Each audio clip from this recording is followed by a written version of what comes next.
Buenas tardes, Buenas profe. tardes. ¿Cómo están? Bien, Bien, profe. pues. Hola, doctora, buenas tardes. Bueno, ¿les parece si esperamos unos minutitos más a que se conecten más personas?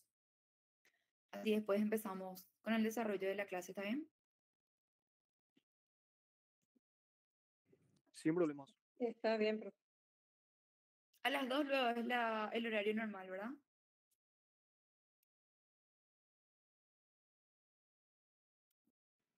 Sí, doctora, así mismo, a partir de las 2. Dale, vamos a esperar un ratito entonces.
Bueno, si les parece, vamos a empezar ya con el desarrollo de la clase.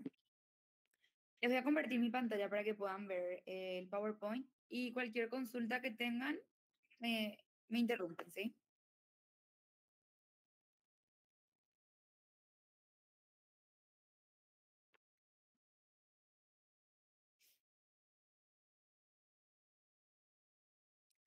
¿Me confirman, por favor, si pueden ver la presentación? Sí, doctora, Sí, profe. perdón. Dale, perfecto. Bueno, ay, perdón.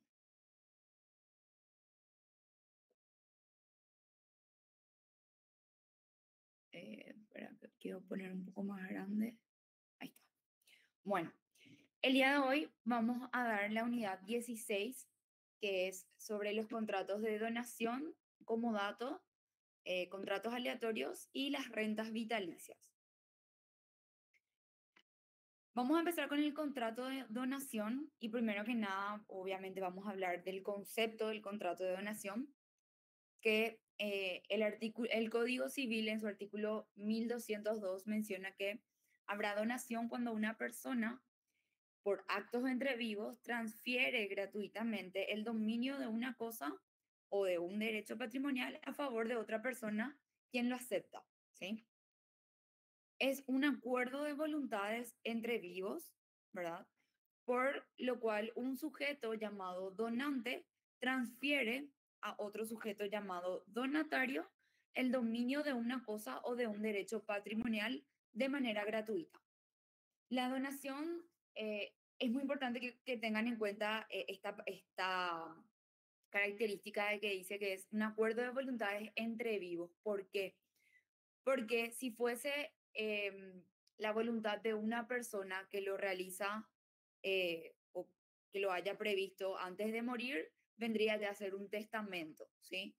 Sin embargo, en la donación, una de las características es que es un acuerdo de voluntades que se da entre vivos y que es de manera gratuita. ¿Es la donación un contrato? La respuesta es sí. Si bien es un poco debatido en el derecho comparado, ¿verdad? De si es o no es un contrato, en nuestro derecho la donación es un contrato y se encuentra expresamente regulado en el Código Civil. Para el common law, la donación no es un contrato, sino que es un acto al que se le aplican ciertas normas de derechos de propiedad y otras que son similares. No obstante, repetimos, para nosotros, para nuestro derecho, la donación sí es un contrato. ¿Cuáles son los caracteres de la donación o del contrato de donación? Primero que nada, como dijimos, es un contrato consensual y se perfecciona con el consentimiento de las partes, a partir del cual se vuelve exigible, ¿sí? Esto también está previsto en el Código Civil, en el artículo 1202. Otra de las características, como bien mencionamos, es que es un contrato gratuito. Puede igualmente ser parcialmente oneroso cuando el contrato de donación tiene un carácter de recompensa o cuando se le impone un cargo al donatario. Vamos a ir viendo estos casos un poquitito más adelante. Pero por lo general, la regla general es que el contrato de donación sea gratuito. Es irrevocable una vez que se produce la aceptación del donatario, ¿sí? Hasta tanto no haya aceptación del donatario, puede revocarse la donación. Y bueno, si bien esta es la regla general, posteriormente vamos a ver otras circunstancias en las cuales la donación también puede ser revocada. Em, Como en todo contrato, la capacidad de las partes es un requisito indispensable, ¿sí? El código contiene reglas puntuales respecto a la capacidad y a la incapacidad de las partes para donar. Y el artículo 208 del Código Civil nos dice que no pueden ser donaciones, o no pueden hacer, perdón, donaciones los esposos entre sí mientras dure el matrimonio, el marido o la mujer a favor de un tercero, salvo las limitaciones que son autorizadas por la ley. Los representantes legales tampoco pueden hacer donaciones, salvo las excepciones autorizadas. Los mandatarios en general tampoco pueden hacer donaciones, salvo que cuenten con un poder especial para hacerlo. y los menores adultos sin licencia de los padres, salvo que tengan bienes propios, digamos, por el ejercicio de la profesión o industria en la cual se desempeñan. ¿Quiénes no pueden aceptar donaciones? Esto está previsto en el artículo 209 del Código Civil y menciona que los tutores o curadores no pueden aceptar donaciones en nombre de sus representantes, salvo que tengan una autorización judicial para hacerlo. Los tutores o curadores no pueden aceptar donaciones en nombre propio cuando estas donaciones se refieren a bienes que están a su cargo, ¿verdad? Salvo que ya hayan realizado una rendición de cuentas y que se haya pagado de corresponder alguna diferencia si lo hubiese. Y tampoco pueden aceptar donaciones los mandatarios si no cuentan con el poder especial para hacerlo. ¿Sí? En cuanto al objeto de los contratos de donación, todos los bienes todos los bienes que pueden ser vendidos pueden ser objetos de contratos de donación, ¿sí? Esto está previsto en el artículo 1211 del Código Civil. El artículo 1212 del Código Civil dice que serán nulas las donaciones cuando incluyan todos los bienes del donante sin que se haya hecho alguna reserva parcial o alguna reserva suficiente para la propia subsistencia del donante.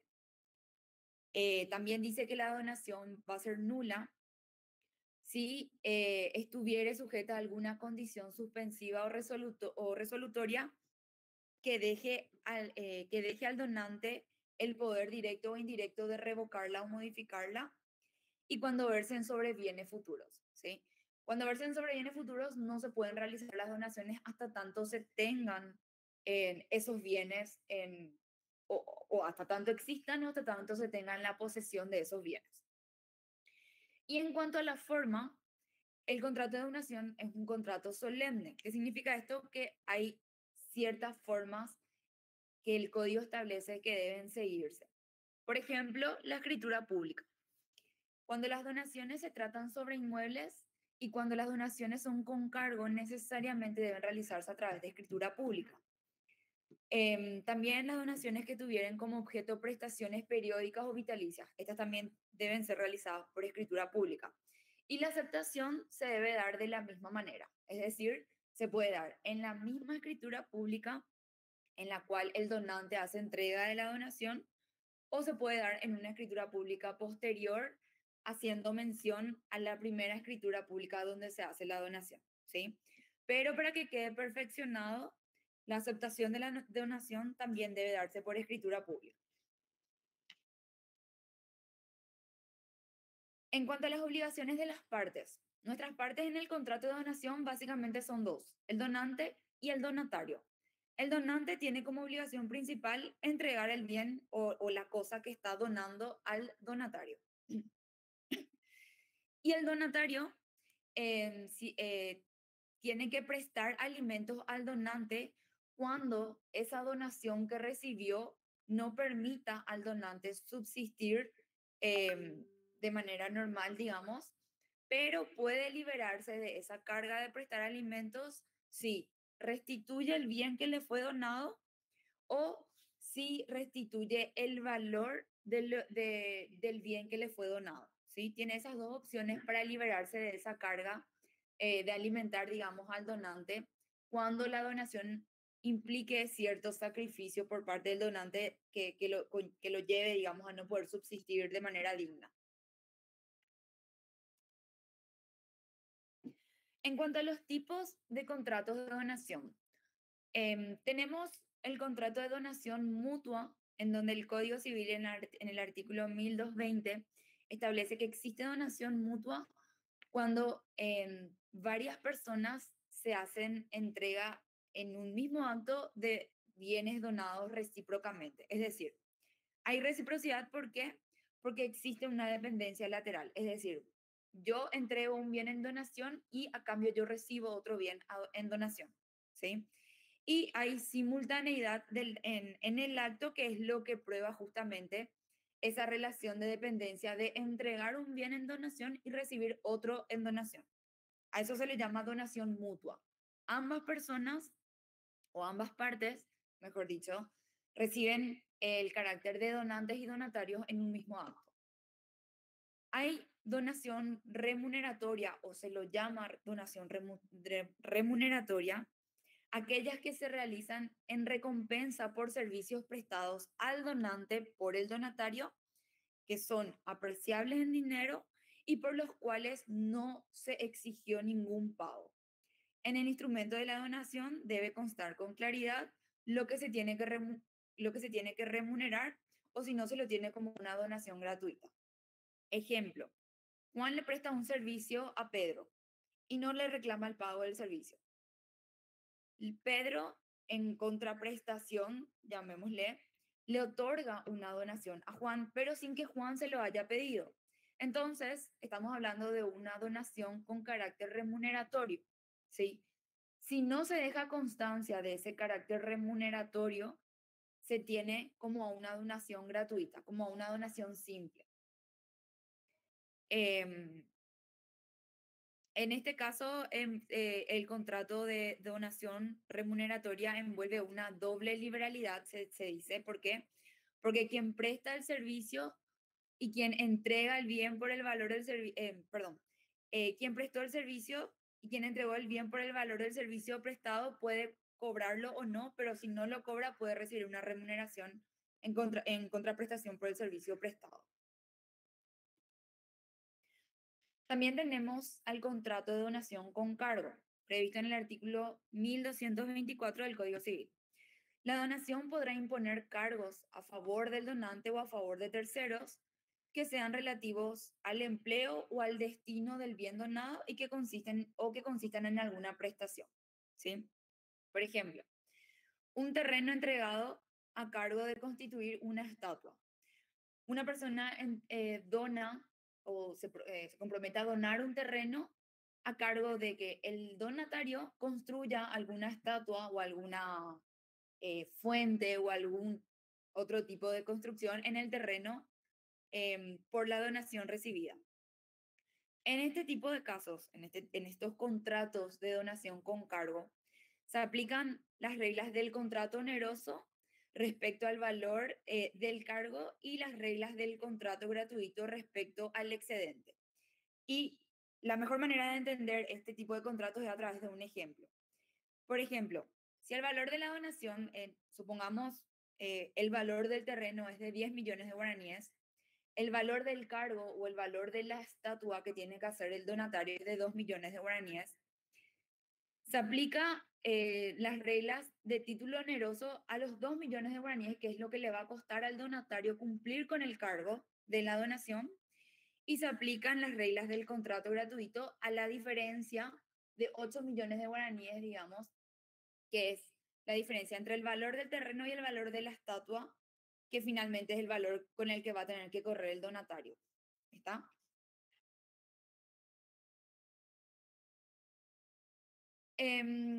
Como dijimos hace rato, en principio las donaciones son irrevocables cuando ya hay aceptación, pero hay dos figuras previstas que son la reversión y la revocación de la donación, ¿sí?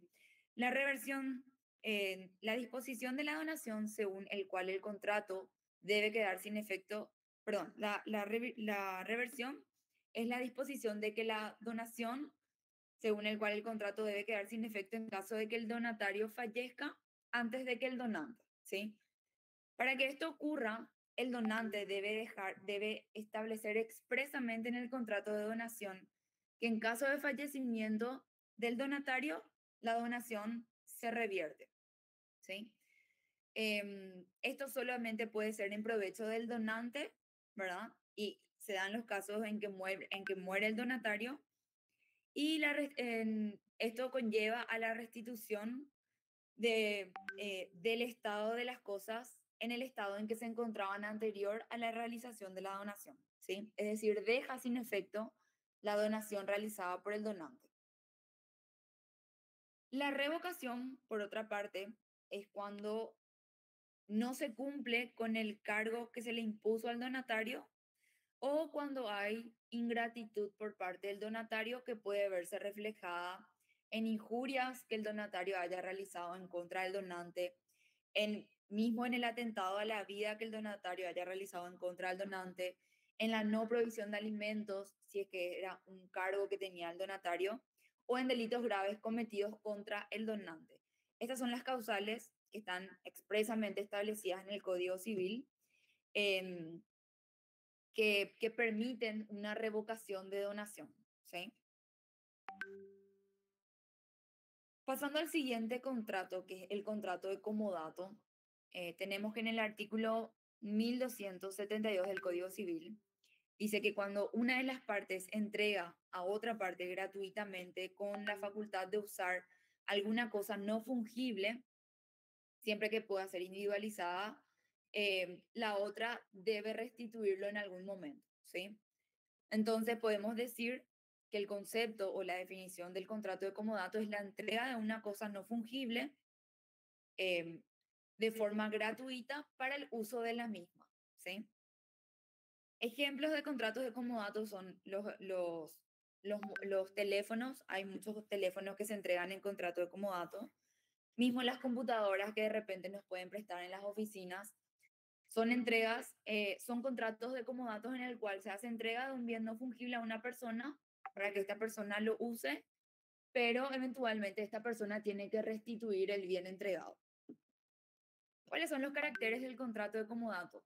Es un contrato gratuito, es un contrato unilateral, porque es una persona quien está realizando entrega del bien, y es un contrato consensual porque a pesar de ser un contrato unilateral y a pesar de que es una persona quien está realizando entrega de una cosa o de un bien, hay un acuerdo de la otra parte en recibir el bien y en usarlo, ¿sí?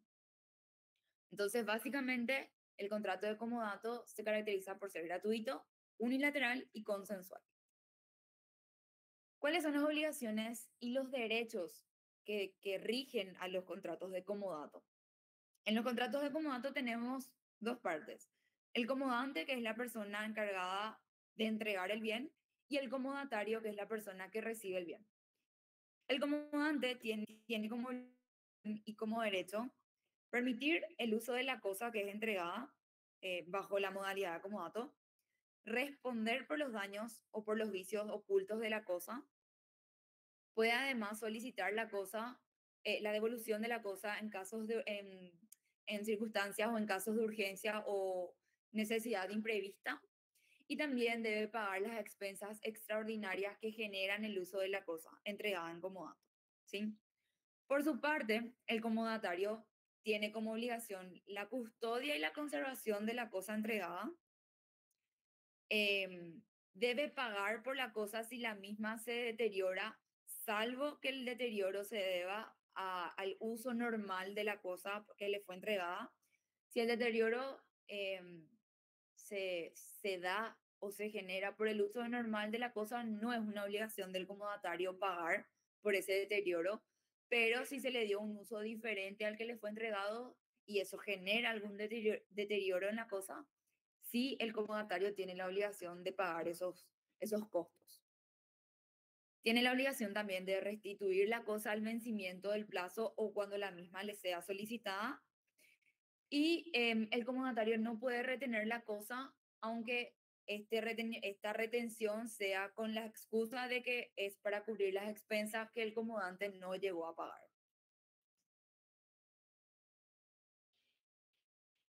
En cuanto a los contratos aleatorios, el concepto es que el contrato aleatorio es la convención recíproca cuyos efectos en cuanto a las ventajas o a las pérdidas dependen de todas las partes o al menos de una parte de ellas y que están relacionadas a un acontecimiento incierto. Es decir, que existe incertidumbre en cuanto al resultado del negocio. Estos contratos aleatorios no se encuentran definidos en el Código Civil, ¿verdad? No obstante, el Código Civil hace mención a ciertas formas de contratos aleatorios como tal, ¿verdad? Pero bueno, la definición en sí no se encuentra establecida. Como contratos aleatorios tenemos los juegos y las apuestas. ¿Cuál es la diferencia entre juego y apuesta? En el juego, las partes, o sea, en un juego, las partes tienden a realizar algún tipo de actividad que en mayor o en menor escala desencadenan un resultado, digamos. O sea, digamos que de cierta manera el resultado que se realice o que se desencadene en un juego, hasta cierto punto puede ser medido o puede ser causal de la actividad de las partes. Sin embargo, en una apuesta no hay actividad de las partes y el resultado es independiente a cualquier actividad que realicen las partes, ¿sí? O sea, las partes no tienen intervención desde ningún punto de vista, digamos, en las apuestas, por tanto, el resultado es sumamente al azar. Los efectos son los mismos, es decir, el código no hace diferencia en cuanto a juegos y apuestas. El código sí limita la legitimación de demandar en juicio según se trate de juegos o según se trate de apuestas. Y dice que se puede demandar por juegos que se decidan por la fuerza, destreza o inteligencia, pero no se puede demandar los que provienen de juegos de azar. Es decir, si yo realicé una apuesta y yo perdí esta apuesta, yo no puedo demandar en juicio no haber ganado. ¿Me explico? El contrato de lotería es un contrato obligatorio cuando cuando el juego de lotería está autorizado por ley. La ley que define los juegos de azar es la ley 1016 del año 1997, que es la que define y regula todo lo relacionado a los juegos de azar. Y el órgano que se encarga de regular justamente y de controlar todo lo que tenga que ver con juegos de azar, casinos, loterías y demás, es la Comisión Nacional de Juegos de Azar, que es la CONAXAR. Y bueno, básicamente es el órgano encargado de regular y de controlar todo lo referente al azar. ¿Puede demandarse entonces las deudas que provienen de juegos de azar o las deudas que provienen de apuestas? En principio sí. Las deudas que provienen de juegos de azar o de apuestas pueden ser reclamadas en juicio siempre que ese juego de azar haya sido autorizado por ley. Si yo juego una quiniela clandestina, y yo gané la quiniela clandestina, yo no puedo reclamar eso en juicio. ¿Por qué? Porque esa quiniela clandestina no fue autorizado por CONAXAR, ¿sí? En cuanto a los derechos y obligaciones de las partes, existen o se generan derechos y obligaciones por todas las deudas que son contraídas por juegos o por apuestas. El que hizo un pago sin mandato por una deuda de juego no tiene acción de repetición después.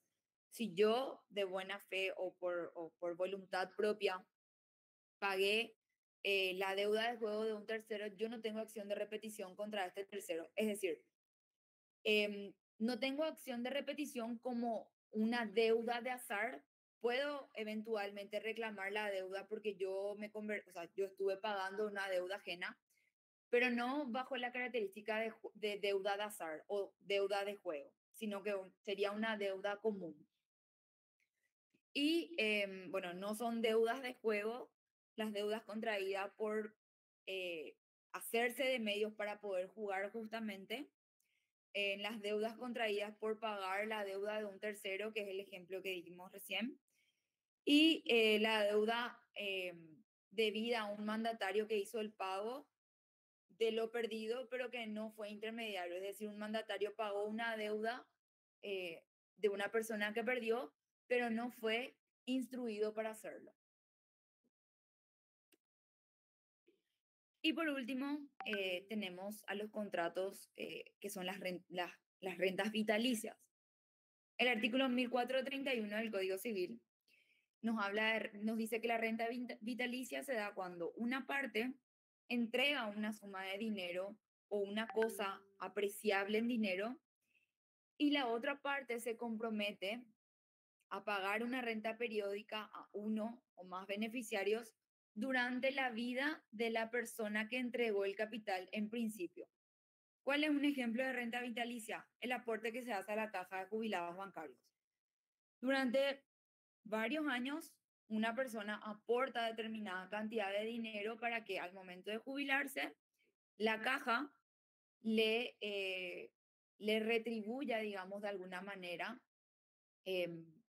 un monto monetario hasta el fallecimiento del beneficiario, ¿sí?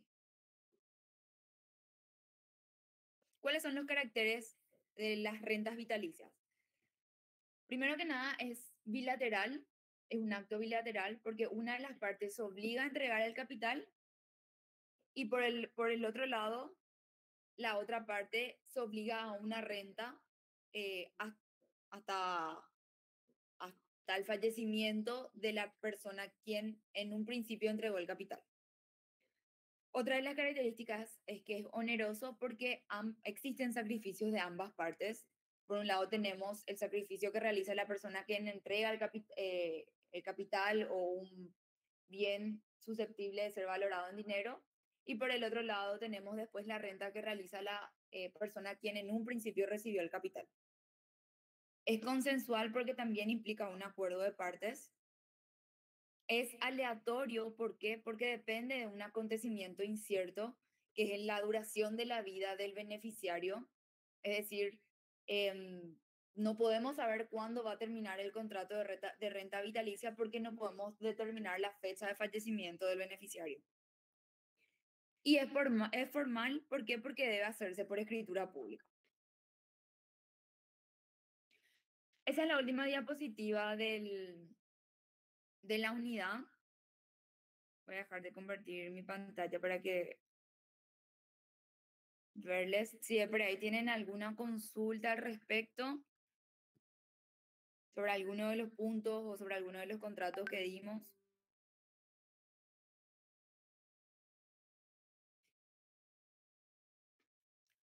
No hay consultas. Por mi parte no, profe. No, profe. Sí. Me pareció que alguien habló. Pero bueno, si no hay consultas podemos dejar la clase hasta acá. Y la siguiente clase, que es lunes o martes, van a desarrollar las siguientes unidades, que es la 17 y 18. Creo que van a tener 2 unidades la siguiente clase. Pero bueno, dejamos hasta acá entonces el día de hoy. ¿Está bien? Doctora, Sí. una donación omitiendo el tema de la herencia y esas cosas, ¿se puede hacer al hijo? No me pareció leer esa parte. Mira, siempre que no toque la legítima del hijo, se podría realizar.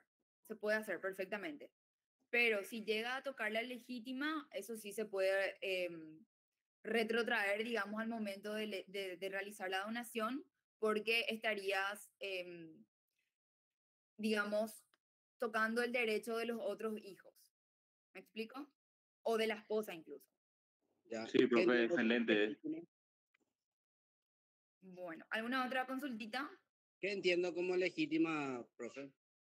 La legítima es la porción obligatoria, digamos, que le corresponde sí o sí a los hijos de los bienes de los padres.